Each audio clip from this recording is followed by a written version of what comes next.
So we use the isSet function, and we say if isSet $_post, the first one to check is text. Then we use a logical operator and say if isSet $_post and search for. Remember, we're just referencing the variables from here.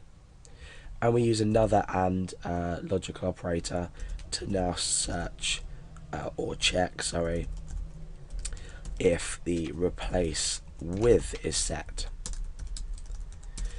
Okay, so now we need to check whether users have actually typed any data in. This line here will check, or this statement in here will check, whether the form has been submitted.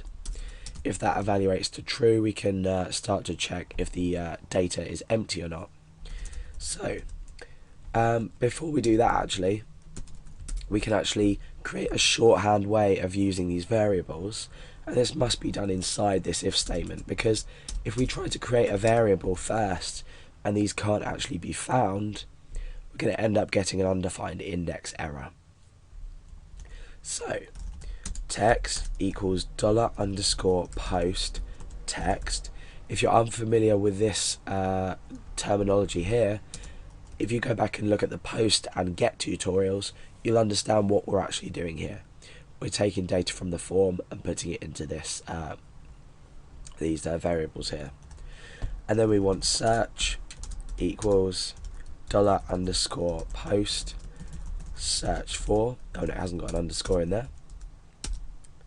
And then we want replace equals $_post, and that is replace with. So let's just echo these variables out to make sure that they that everything's working up until now.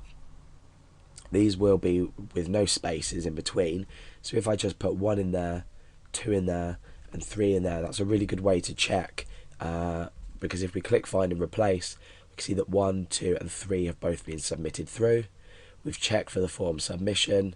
If we click it and the form hasn't submitted, nothing happens, but if we do, we return this data. So let's get rid of that, that and that. Now what we can do is check whether they have actually typed anything in. So if not, using the exclamation mark, empty text, and not empty search, and we use the last and, not empty replace, then do something. Otherwise, we want to say please fill in all fields. So let's just type something here to check that this check is working. I'm just going to type OK with capital letters.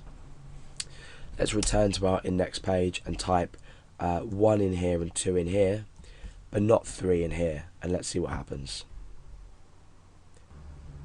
So you can see now we've got this error message that we've predefined. Let's fill in 1, 2 again, and 3 again, and we'll see what happens here. And we'll return with OK. So we know at this stage that our form validation is working. So inside here, we can write the code that is actually going to process and return this. So let's create a bit of space in here for ourselves. Okay, so the first thing we need to do is we need to predefine a variable up here called offset.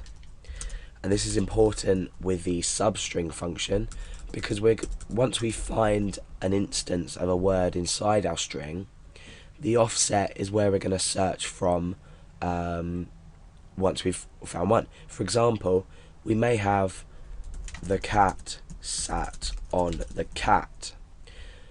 If we want to search for cat and replace it with, say, dog or monkey, as I used in my last example, it's gonna find cat here, and it's gonna make the replacement.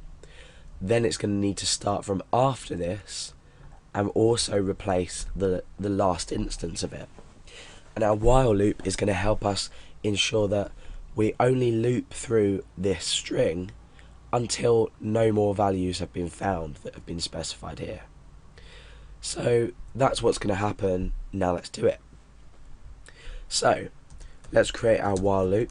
Remember, a while loop always performs this check going into the loop, as opposed to a do while loop, which will search for the condition at the end of the loop. So we need to say while substring, I'm just calling this, giving this my variable name substring, while substring equals substring. So now we're making use of the function inside this while loop. Substring will return 0 if it can't find anything. Therefore, this will evaluate to false. So we need to search inside text, and we are in fact, I've completely messed this up because we're not actually using the substring function. I got a bit confused. So we're using the strpos function. Obviously the strpos function is going to return us the offset or the location of a specific string, where it is. So strpos equals the function strpos. We're searching in text, we're searching for this search value, and we're going to specify the offset here. Now, because the offset originally starts at 0, we're searching from the start of this text variable, which equates to this text here. What we're then doing is searching for what we've specified in the form here, and then when it reaches, let's say we were searching for cat inside the cat sat on the mat, when it reaches the word cat and finds it, this strpos variable here will be equal to the location. Then what we can do with the location is we can say, well, I want this plus the amount of characters in our search term. Let me just give you an example up here so we know what we're doing.